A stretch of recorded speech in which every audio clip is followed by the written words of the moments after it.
Hey everyone, and welcome to Bigger Than the Bank podcast. Today we're going to be speaking about Week 7 buy low players. This is specifically going to be about sleeper mode lock-in, but these players you can use for any league, any points leagues, any category league. They are people you should buy low right now. So first, we'll start off with Walker Kessler.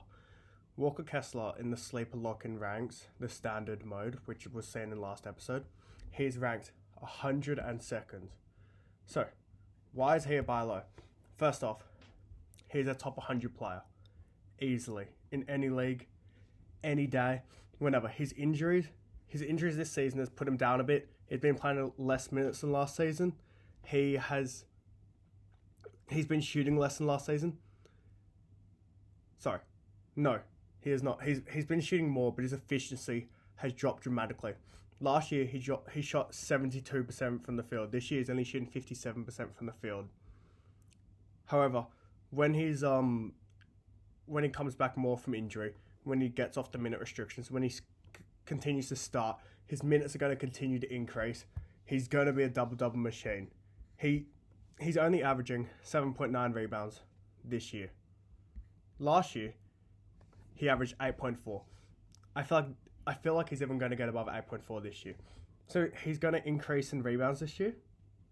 He's going to increase in his field goal percentage, which is going to lead to an increase in points. It's really promising that he's shooting more shots already. When he's playing less, he's still coming off the bench at the moment. So when he continues to start, he continues to get more minutes. His field goal percentage is going to increase. He's going to be scoring so many more points. He's averaging the same amount of points he did last year, 9.2. But that's going to dramatically increase, I reckon. That will get to, at minimum, I reckon, he'll average 12 points a game, which is going to be fantastic for his fantasy rank. His rebounds are going to increase. I reckon they're going to get above 8.4. And he's averaging the same amount of blocks. I don't know if the blocks will stick, but for sleeper lock-in mode, he will have games where he'll get 6 blocks. He will have games where he gets double-doubles and the 6 blocks. That's going to be fantastic for fantasy. Those stats alone, a double-double with 6 blocks, that's a top 80 player easily, any week. So, with how poorly he's been performing recently due to the minute restrictions, due to him coming off the bench, some players could be frustrated with him. We've seen in the past 4 games he's been averaging around 25 to 27 minutes. So you get him now when he's still in the minute restrictions. If you can convince someone, if you can sell, I'd say, if you give a player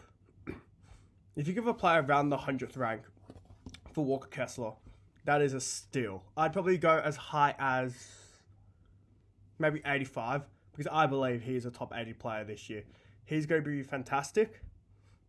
Play next to Markkanen. He will grab boards. He will get blocks. He's going to be great. It's so promising that he's shooting more shots this year. And with that field goal percentage, it will increase. And those points are going to skyrocket. His rank's going to skyrocket. It's going to be great. So, the second player we have, Jaren Allen. Jaren Allen is currently ranked 84th. So why is he a buy low player? We've seen this year, he's only getting 8.1 rebounds a year. So, 8.1 rebounds this season. Compared to his overall career, he averaged 8.8 rebounds. Last season, he got 9.8 rebounds. Jaren Allen is a double-double machine. He should be a double-double machine. He hasn't been getting the double-doubles this year, but he will, I promise you. He will continue, he will grow, and he will become a double-double machine. Next to Evan Mobley, he will get the double-doubles. You could convince someone who has Jaren Allen, he's not getting rebounds because he's playing next to Evan Mobley. But he played next to Evan Mobley last year. That didn't stop him from getting 9.8 rebounds. He played with Evan Mobley the year before. He got 10.8 rebounds. His rebounds will increase. His points per game is even decreasing. His field goal percentage is increasing at the moment. But I believe his shots will come up a little bit. And that will lead to more points. He's going to get more rebounds. So he's definitely a buy low player right now. Over the past couple games, he has been performing a little bit better. So we can see he's trending in the right way. But if you can convince someone, we see his rank, he's only 84th. let's try and give up a player around that rank because his rebound's going to increase. His field goal percentage is great. He's always been a great field goal percentage because he takes such easy shots. Especially Darius Garland. I feel like Darius Garland's performance has influenced how Jared Allen's been playing because he's got so many turnovers this year, Darius Garland. So when they get that connection, that pick and roll back together, it's going to get so many more points for Jared Allen. His rebounds will increase. He's going to be a top 70 player easily this year, I believe. So if you can buy low from him, if you can trade someone that's around the same rank as Jared Allen right now, around 84th, that is a steal of a trade. So next player. This is an interesting one. Lamelo Ball. He is ranked 19th right now, which is amazing. That's not the reason why he's a buy low. The reason he's a buy low is because of his ankle injury. If you have someone in your league which is struggling at the moment, so say we're in week 7, say you have someone who only has like 1 or 2 wins, there's Lamelo Ball, right? Here's an injury. This is your chance to buy low on Lamelo Ball because we don't know how long he's out for. So this is more of a risky buy low. He could be out for the rest of the year. He could be out for 2 weeks. But there should be a report in the next coming days saying the Lamelo Ball timeline. So if you're going well, and if Lamelo Ball's on a team which isn't going so well, you try and trade for him. Because people could be worrying, oh, I can't have one of my star players out for this long. Because if I get that far behind, I'm in a bad position. So if you could trade, if you can convince someone, if you can trade a top 30 player, someone 30th or below for Lamelo Ball, that is a steal. We see he's the 19th ranked player. He's been playing amazingly this year. But it's not, when he comes back, he's going to perform to the same standard. It's not like he's shooting like 45% from 3, doing stuff that he can't do. He's doing what he can do. He's playing fantastically. With Miles Bridges back, that even may lead to more concern for players. With LaMelo. But I disagree. Those assist numbers will most likely come up if anything because the lob threat he is fantastic. Like, he's averaging 8.2 assists last year. Last year he averaged 8.4. So that will probably stay around the same. Points. 23.3 last year. He's averaging 24.7. That's a small jump. That he's going to be able to keep. Field goal percentage. It's up 0.2%. He's going to keep that. He's going to perform as a top 19 player for the rest of the year. The only question is, if you're performing well, are you going to trade for him? Because if as we said before, if someone's performing bad, they have LaMelo Ball, they're going to want to get rid. They're not going to want to get rid of him. But if you're willing to trade someone that's a top 30 player for most likely a couple losses, later in the season, your team is going to look fantastic with a top 19 player for someone who probably won't break top 30. LaMelo Ball will be a top 19 player for the rest of the year. I can promise you that. So if you're willing to take a couple L's the next couple weeks, get him on your roster. He's going to be fantastic for the long run. So the next player we have, JJJ, or Jaren Jackson Jr. I don't know what's been happening with him this year. His blocks have gone down. His 3-point percentage has dropped significantly. He's shooting 28.3% from 3 this year. His field goal percentages went down dramatically. That's something that's going to increase. His field goal percentage over his career is 46%. Last year, he shot a career high at 50%. This year is only shooting 42%. That will increase. Say if it goes down to like 46. That's still a big increase. That is going to bring him up the ranks. And even his 3-point percentage, he's been shooting the worst of his career at 28% from 3. Last year, he shot a near career high, 35% from 3. If he even gets to his career, 34.7% from 3, that's going to increase his points dramatically and his percentage dramatically. That's going to make him such a better fantasy player. That's going to put him up, let's say, that could put him up easily 10 ranks. Easily. That makes him a top 50 player. His blocks have decreased. Some people say because he's not playing with a center, or he's not playing with a great center, which deters players from going into the paint, and then Jaren Jackson Jr. just sends that out of you. So, his blocks may not increase, sure. His steals are a career low.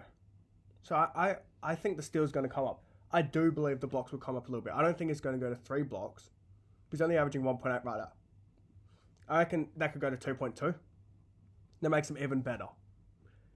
So, with how Jaren Jackson's been performing this year, he's definitely a buy low. He's had a couple good games. Like last game, he got 35.5 fantasy points. That's fantastic. That is the player that I think he can be. So if you have someone in your league who's frustrated with Jaren Jackson Jr., buy low for him. Give someone that's around the same rank. Give a top 55 player. Because by the end of the year, Jaren Jackson Jr. is going to be a top 50 player. Even with Ja coming back, people may think, oh, his rank's going to drop. I don't believe that. I think the Grizzlies are going to be more competitive. Jaren Jackson Jr. is going to get more minutes. Because there's been so many games where the Grizzlies just been out of it that he just hasn't been playing that many minutes. So, if you can give if you can give a 55 or below for Jaren Jackson Jr., that is a steal. Because I reckon with that 3-point increase, that field goal percentage increase, and the defensive stats increasing just a little bit, he's going to be a great player, especially in sleeper. He's going to have those games where he gets 6 blocks, gets those 3 steals. He's going to get those double-doubles. He's going to look fantastic in lock-in mode. So now, the last player, Pascal Siakam, 53rd rank. He's normally a top 30 player in fantasy. Like, always. For the last couple of years of his career, he's been that. So, the main things we're looking at. His 3-point percentage. I know he's not a great 3-point shooter at a career 32%, but right now he's shooting below 20% from the 3-point line. He gets to his career average. That already increases him up 10 spots. That's realistically all you need from him. An increase of 10%. Amazing. His minutes have gone down because he doesn't have Nick Nurse anymore. And people may say, oh, Scotty Barnes jump. Siakam's now a second option. Sure. But he's not going to shoot this poorly from 3. His points have decreased from 24.2 last year to 20. His points will most likely get to at least 22 again. That's going to increase his rank. His field goal percentage is even below his career average. He's shooting 47% from the field right now. Last year, he shot 48. The year before, nearly 50% from the field. That's going to increase. With his efficiency increasing, he's going to be fantastic.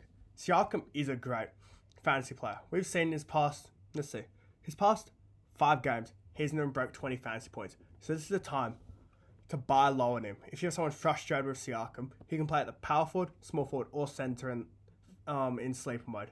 The variety of that is fantastic. We saw before that.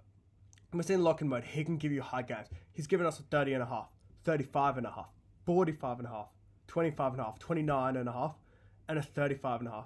That is amazing. We've seen he has got high minute games. He's had some 41-minute games, 37-minute games. So his minutes, I believe, will increase. He isn't going to give you like 4 blocks a game. He's not that type of player. But with his field goal percentage increasing, his rank will skyrocket. He is a top 30 fantasy player in my opinion. Even with Scotty Barnes' play getting better, Siakam and Scotty Barnes is like the 1A and 1B of that team. So, with Siakam ranked 53rd right now, you could be like, oh, I'm going to give you someone ranked like 45th. That is a steal. If you can give someone 45th or below for Siakam, that is a steal. By the end of the year, Siakam will be ranked around the 30th, I believe. So you give up that is a buy low. So thank you so much for listening to this podcast. We will see you next week with sell highs and buy lows. Thank you so much. And subscribe to Bigger Than the Bank Fantasy Basketball Podcast.